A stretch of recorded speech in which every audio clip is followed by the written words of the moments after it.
And now we're going to hear from Bill Sugden, who's from the University of Wisconsin, who's going to tell us about the first of two herpes viruses. We're going to hear about Epstein-Barr virus, and Epstein-Barr virus and its associated cancers.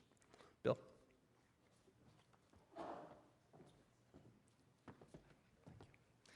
Thank you, Arnie. It is a pleasure to be here.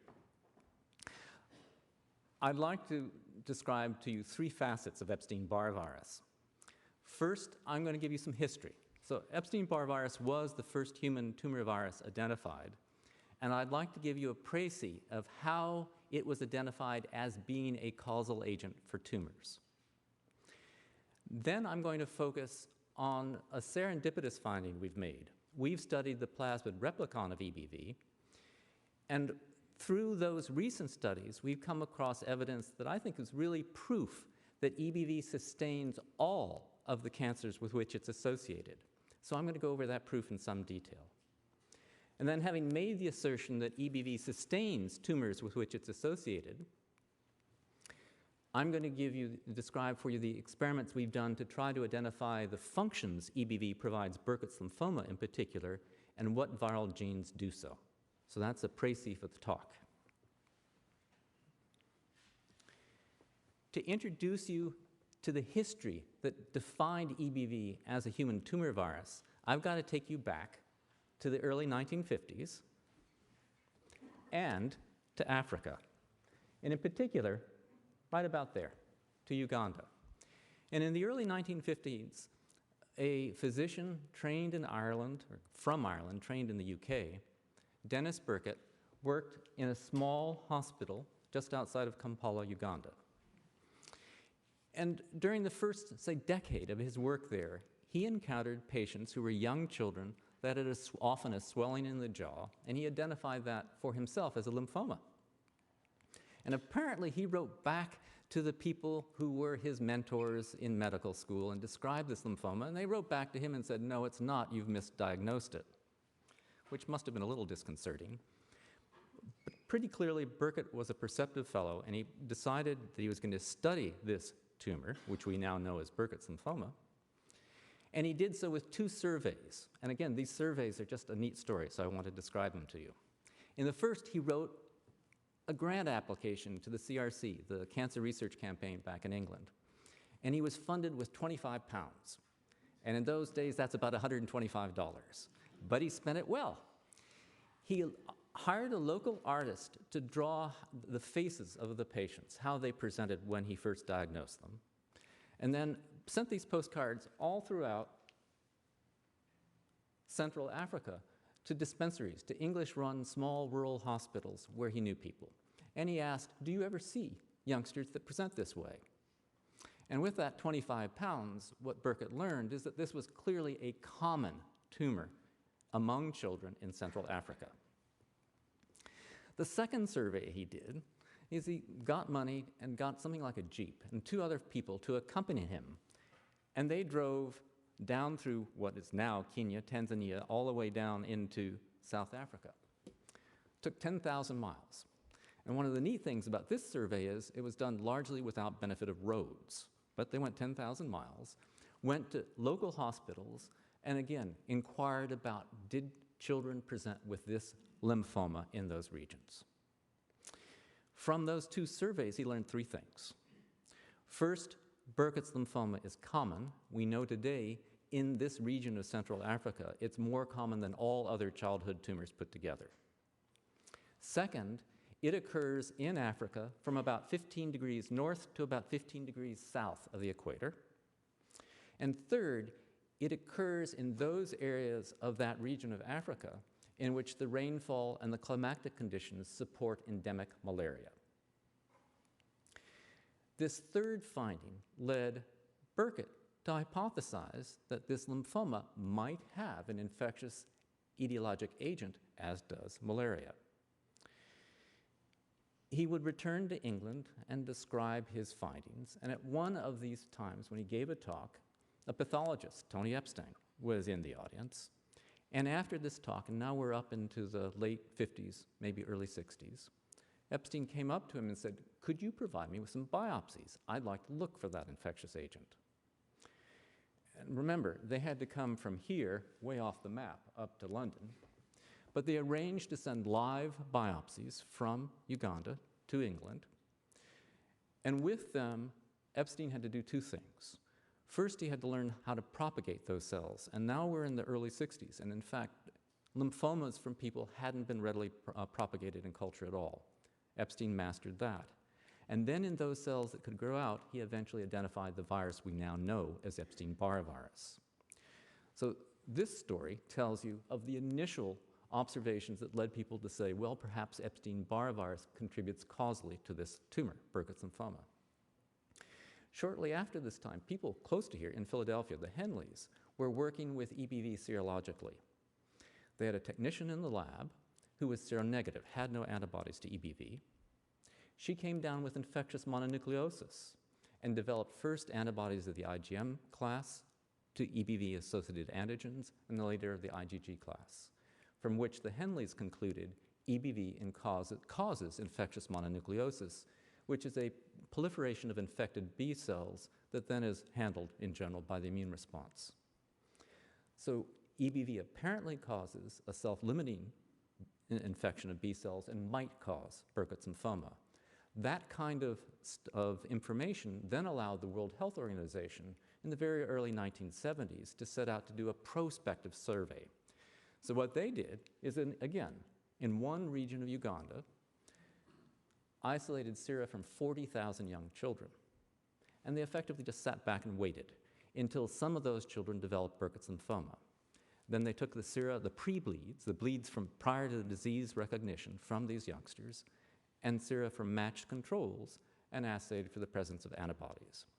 And what they found is if youngsters before developing Burkitt's lymphoma had high titers of antibodies to EBV viral capsid antigens, they were at a 30-fold risk of coming down with Burkitt's lymphoma, increased risk.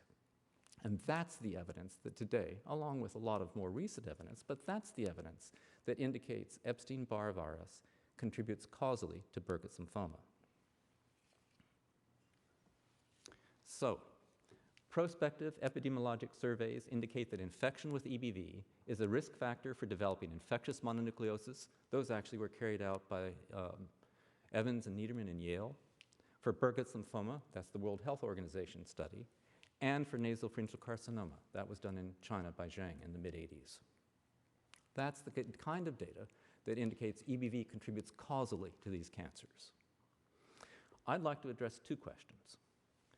Does EBV sustain those cancers to which it contributes causally? And if so, how? And I think answering these questions is more than just of academic interest. We don't now have a vaccine, and I don't know when a vaccine for EBV will appear. And if we do get a vaccine, where it's needed most is in the third world countries.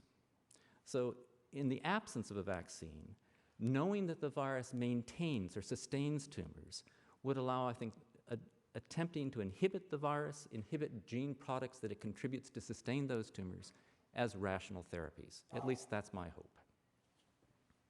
So let me introduce you to EBV. Its genome is a plasmid DNA, which encodes about 120 genes, so it's big. It infects B lymphocytes in culture and in you and me, expresses only a few of its genes, and efficiently induces and maintains cell proliferation in these infected lymphocytes. That's a typical characteristic in cell culture. It does it so also in vivo. It is likely that this cellular transformation is the basis for EBV's pathogenic effects in B cells in vivo. It induces cell proliferation and it maintains it in B cells.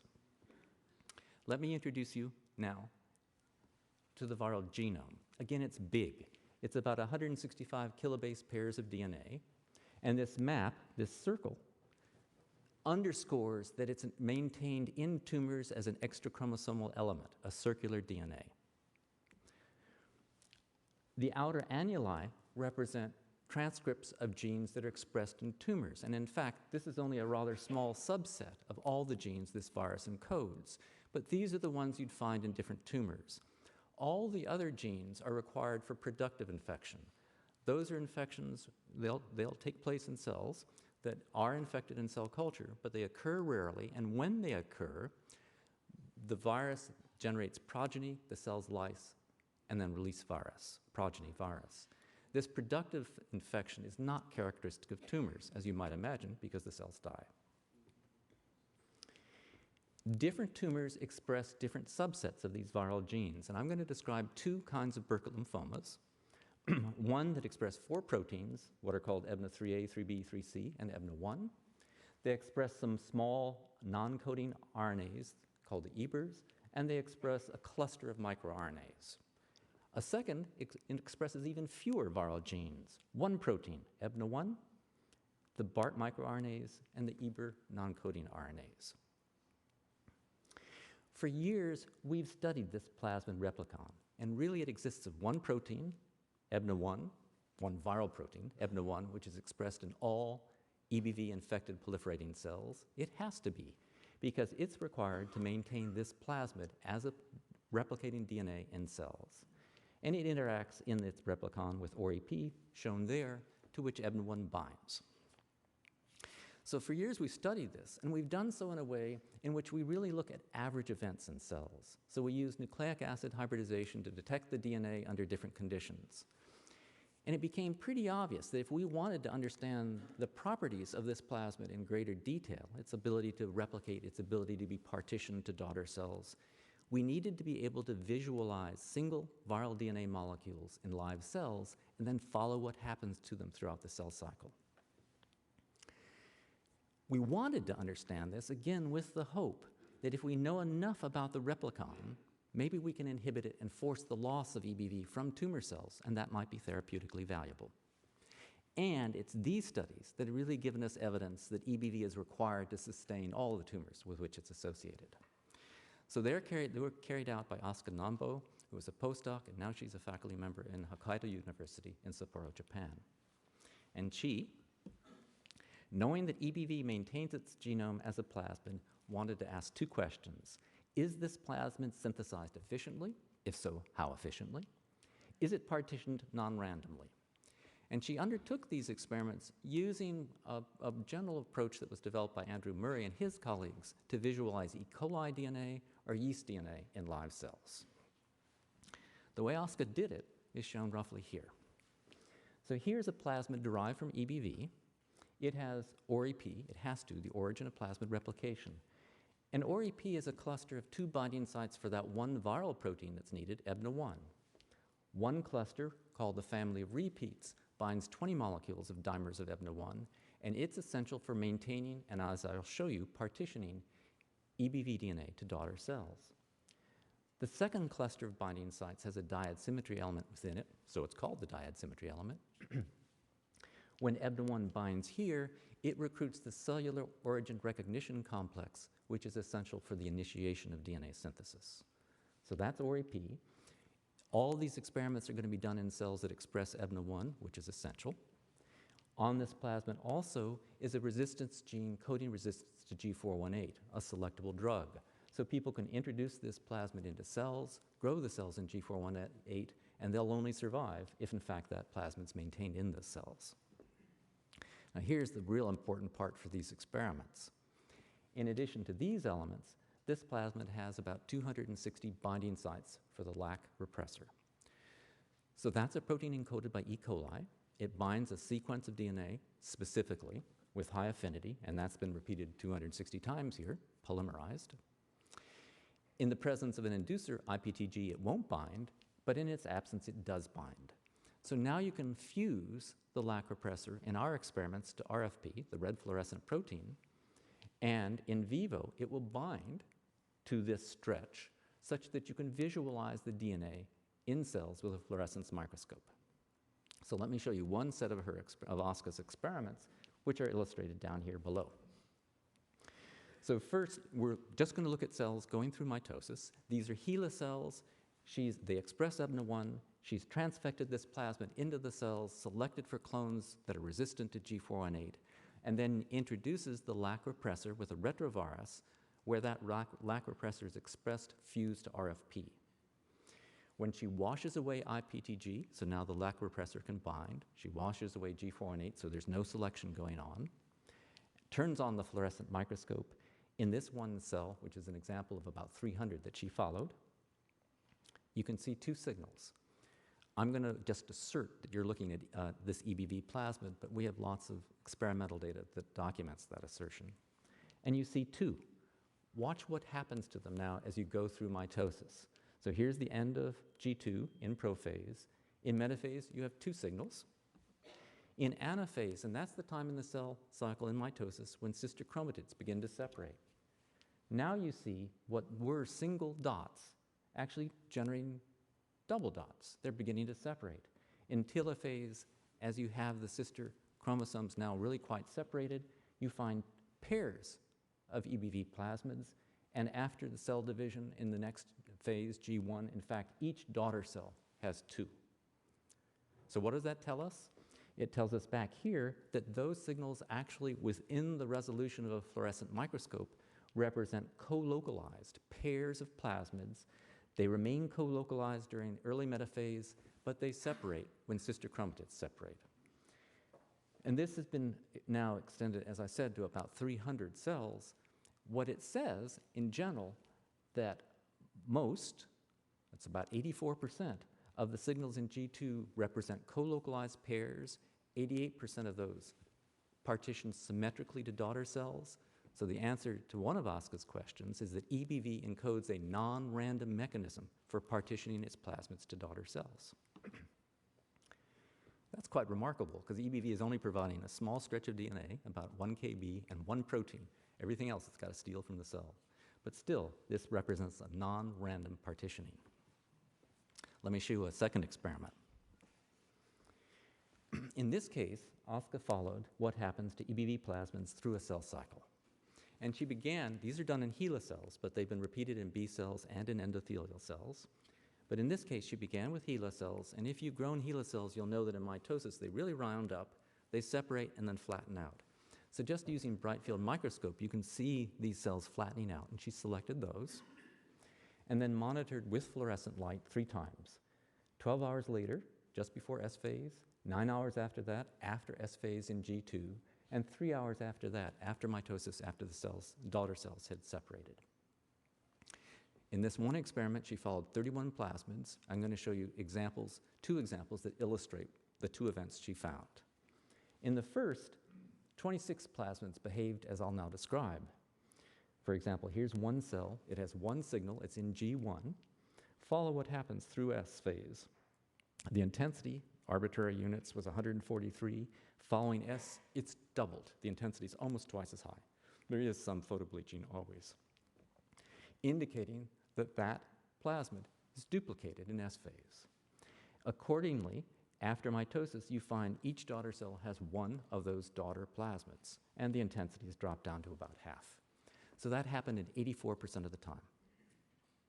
16%, as represented by 5 plasmids, however, behaved as in this second example.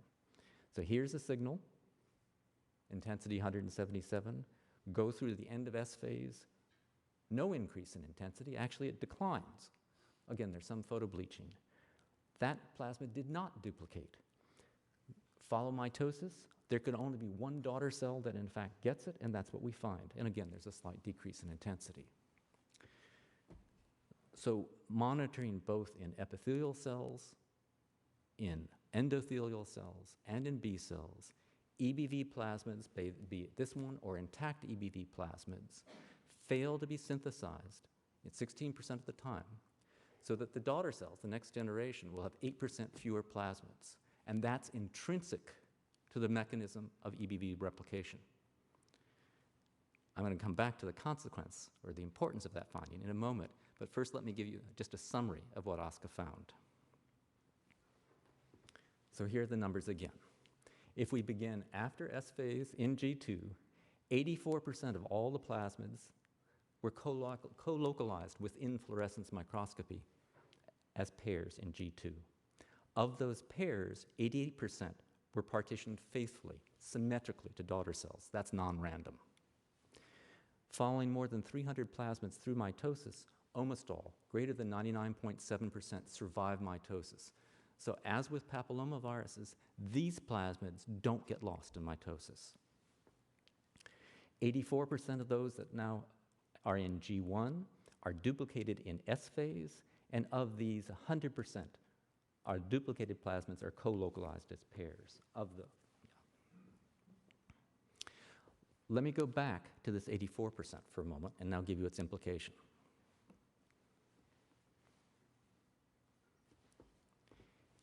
Half of that number, 8% of EBV plasmid DNAs are lost from B cells, epithelial cells, and endothelial cells each cell cycle, no matter what you do.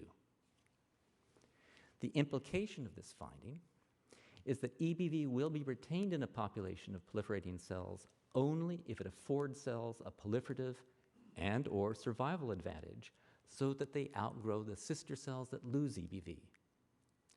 So cells that have EBV must grow better. They must survive. They must proliferate more rapidly than those cells that lose it. And there will always be cells in a population of EBV-infected cells that lose that virus.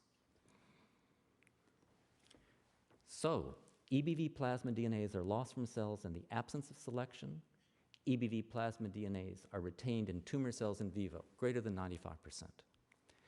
That indicates that EBV must be providing all of the tumors, be they nasopharyngeal carcinoma, Burkitt's lymphoma, Hodgkin's disease, gastric carcinomas, or PTLD, post-transplant lymphoproliferative disease. That virus plasmid must be providing all of those tumors one or more selective advantages to be retained in the bulk of that population. That's the evidence that EBV sustains the tumors with which it's associated. Let me just say parenthetically that Catherine Norby in the lab has done parallel experiments with KSHV, Kaposi's herpes sarcoma virus, that Don's going to talk about in just a moment. That too is maintained as a plasmid, for example, in pleural effusion lymphomas, and that too is retained only, or rather it's lost in the absence of selection, so it must be providing tumors a selective advantage too. So having given you the evidence that EBV actually sustains the tumors with which it's associated, what are those selective advantages that EBV provides the tumor cells, and how might you find them? Dave Virdi has done so by setting up the following paradigm. This is all done with Burkitt lymphomas. Take a Burkitt lymphoma that's just been recently isolated, so it hasn't been in culture long. Force the loss of EBV from that tumor cell and ask what happens. You should be able to identify the contributions EBV was making to sustain those tumor cells as you force the loss of the virus. So that's what Dave's done. And he's done it with two kinds of Burkitt lymphomas. One that expresses 4 proteins, I'm going to talk about it first, 2 RNAs and the BART microRNAs, and the second that expresses only 1 protein, EBNA1, the non-coding RNAs, EBRs, and the BART microRNAs. And from the latter, he can begin to ask, because he has fewer genes to sort among, which of these genes provide what functions. So I'm going to describe those experiments. So how do you get rid of EBV from a cell that I've shown you requires it? What he's done is to inhibit the one viral protein that's expressed in all these tumor cells that's required to maintain the plasmid DNA, EBNA1. And he can inhibit EBNA1 using a dominant negative derivative of it. And let me explain that in this slide. So this is a reasonably simple schematic diagram of one molecule of EBNA1. It looks quite like E2, doesn't it? At its carboxy terminus is a DNA binding and dimerization domain. There's a nuclear localization sequence. These motifs called AT hooks that will actually bind DNA that's rich in AT non-sequence specifically. And this 2/3 of the protein is going to be required, we know, both for replication, for partitioning, actually for transcriptional enhancement too. Dave used a derivative of this that has just the DNA binding sequence and the nuclear localization sequence. Imagine, we know that all functions of EBNA1 require binding to specific sequences, either in EBV, presumably in the human genome too. But many of its functional motifs are at this end of the molecule. If we express this derivative high enough in cells, it will compete for binding with wild-type EBNA1, compete for the functions of wild-type EBNA1, and inhibit them thereby. And it works. So let me show you one Western blot from an OKU1 clone that Dave made, where you can see the endogenous EBNA1 with antibodies. If you now treat those cells with doxycycline, because the promoter he's using to express EBNA1 is doxycycline dependent, express the dominant negative derivative, is doxycycline dependent. You can see at day 2 there's a signal, weak though it may be, but by day 4 there's more of this dominant negative derivative being made than the wild type. So we would expect by this time this derivative should begin to inhibit the function of wild type EBNA1. How can you monitor that? Well, one of the ways is just to score for the number of plasmid molecules in these cells as a function of treatment with the dominant negative or induction of the dominant negative. That's what Dave did. So here in black, you see the number of EBV molecules in OKU1 cells detected by fluorescence in situ hybridization. I'll call it FISH. When the cells haven't been exposed to doxycycline, so they have wild-type levels of EBV in it. And you can see there are cells that have the cell numbers on the y-axis, number of chromosomes per cell on the x-axis, a number of genomes per cell on the x-axis. You can see there's some that have 0. That's what we would expect. There's some that have 50. That's not surprising either. Every clone of EBV infected cells will have a wide distribution of the number of plasmids per cell because defects in partitioning tend to increase the number per cell. Defects in synthesis tend to decrease the number. And you arrive at some equilibrium, which probably depends on the selective advantage the virus affords these cells too. So there's this wide distribution. Now what happens when you treat the cells with doxycycline for 10 days?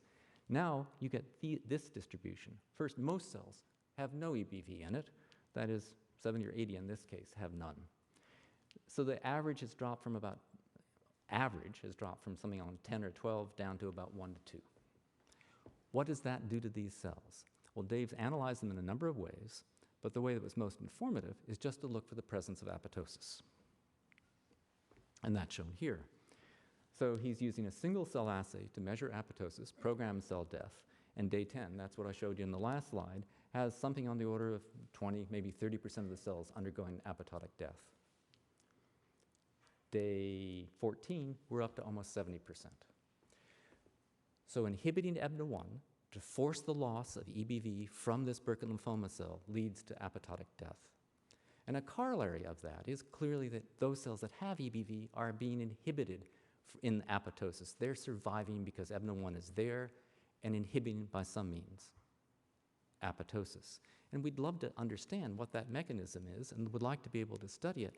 But you could imagine by this time, when most of the cells are undergoing death, it's a tricky population of cells to survey, to try to analyze. And in fact, it's Eileen White who told us how to do it. So what Dave's done is to take these cells, and before he forces the loss of EBV from them, by inducing EBNA1, he introduced constitutively a cellular inhibitor of apoptosis, Bcl-XL. So now he can look at cells in which apoptosis is inhibited. He can force the loss of EBV from them and ask, are there any other phenotypes that EBV might be contributing to these cells? So what he's done is to generate cells that express Bcl-XL or not, and force the loss of EBV from them or not, and follow the number of cells over time. So here we look at days in culture, and here we're looking at a logarithmic scale on the y-axis. So this is really to the 2 to the power 10, 20, etc. So 2 to the 10th is 1,000, 2 to the 20th is 1,000,000. That's the number of cell growth over this period of time. For cells that do or do not have Bcl-XL, as long as they have EBV in them, they grow the same. There's no effect. For cells that lack Bcl-XL, in which you force the loss of EBV by inducing the dominant negative derivative of EBNA1, the cells crash. They die by apoptosis. But look what happens to these cells. These have Bcl-XL, which is inhibiting apoptosis, and EBNA1 is being inhibited, EBV is being lost from the cells. They grow, but by day 24, they have only 2% as many cells as those that have EBV in them. So I've actually taken these cells, cloned them on a human fibroblast feeder layer. They clone rather well. Grow them up. I've grown up 6 clones. None has EBV in it. They all have Bcl-XL in them. They grow slowly compared to this population. They grow very slowly, in fact, compared to this population. But what's really amazing is if you now try to clone them in the absence, so you just single cell clone them in the absence of a feeder layer, these cells have the ability to clone that's less than 1/1000th of these cells.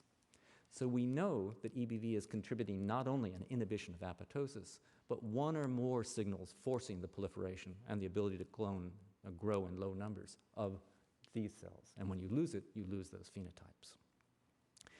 We also know that these cells, which have Bcl-XL, express about 3 times as much BIM in them as do these cells which have EBV in them.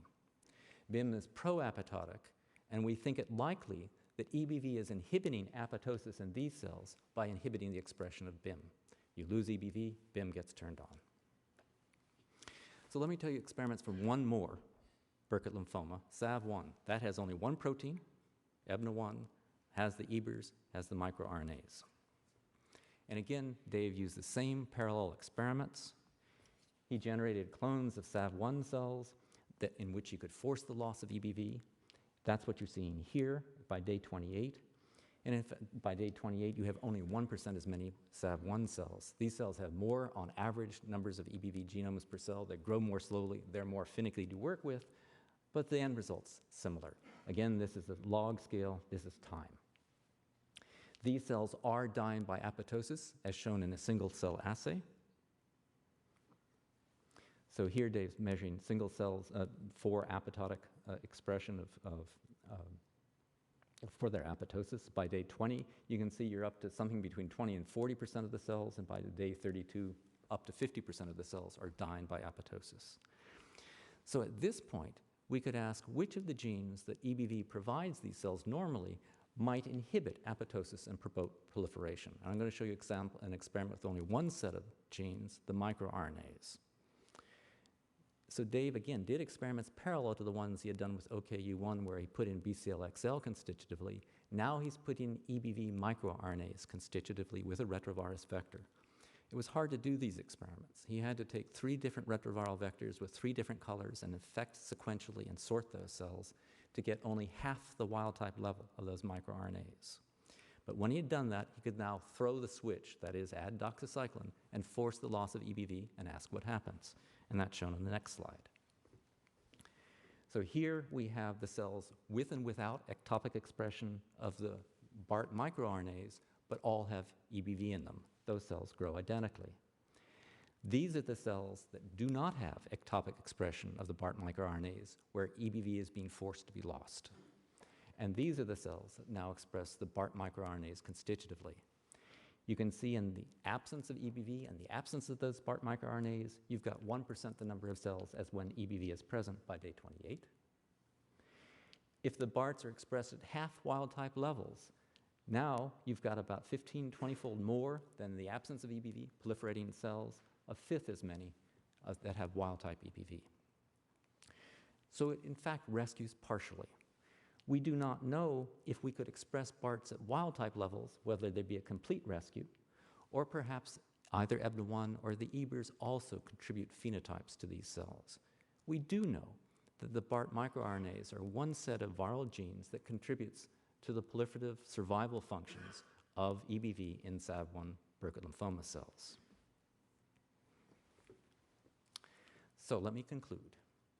EBV must provide populations of proliferating cells a selective advantage to be retained in them as a plasmid replicon. In EBV-positive cancers, most all tumor cells retain EBV. Thus, EBV sustains these cancers by providing them one or more selective advantages. And 2, EBV provides at least 2 selective advantages to sustain Burkitt's lymphomas. It inhibits apoptosis and fosters proliferation. It does so in part through its BART microRNAs, and clearly we'd like to understand exactly how it does so. But let me add one extension. I began by saying if we know that EBV sustains the tumors with which it's associated, we should be able to try to develop treatments directed at its contributions. And the one gene I've talked about most is EBNA1. So here is my desired extension. Inhibiting EBNA1 forces the loss of EBV DNA from tumor cells and thus the loss of all viral contributions that sustain those tumors. Therefore, specific small molecule inhibitors of EBNA1 should be useful therapies for EBV-associated cancers. And that's something for the last few years I've been trying to develop, and I hope I can someday. Thank you.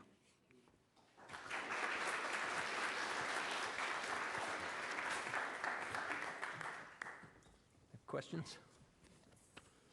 I think there's one. Is Ani right here behind you? Yeah. I guess it's sort of an obvious question, but are there potential targets for the BARTs in regulatory regions of BIM, et cetera? So there are about 25 BARTs, and that's the kind of question we're trying to ask. The problem is most of the experiments we can do are A, hell to do in B cells, and B, there's so many potential targets we don't have an answer to the question, but we will get one someday. The bots are all in the BAM fragment. Are there other regions which have microRNAs beside the bots? Yeah, so there's a second region. It's just not expressed in the Burkitt lymphoma. It's called BHRF1, and there are 4 microRNAs there.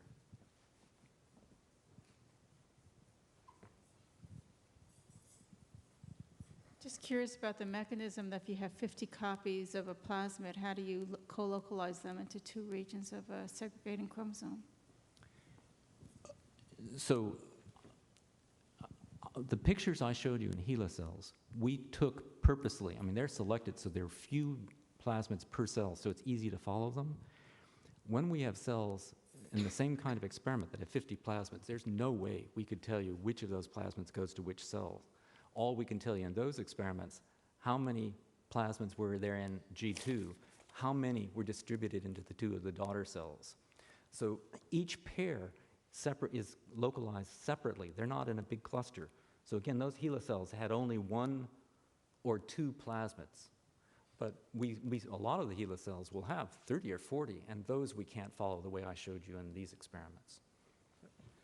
If we go back to a Burkitt lymphoma or another B cell that has EBV in it, that means it's constantly throwing off variants which would be normal, presumably, or at a deficit for replication or undergo apoptosis. But those are not self-limiting tumors. So there must be other things happening, like MYC translocations, I guess, but other things happening that actually take the tumor past its EBV step.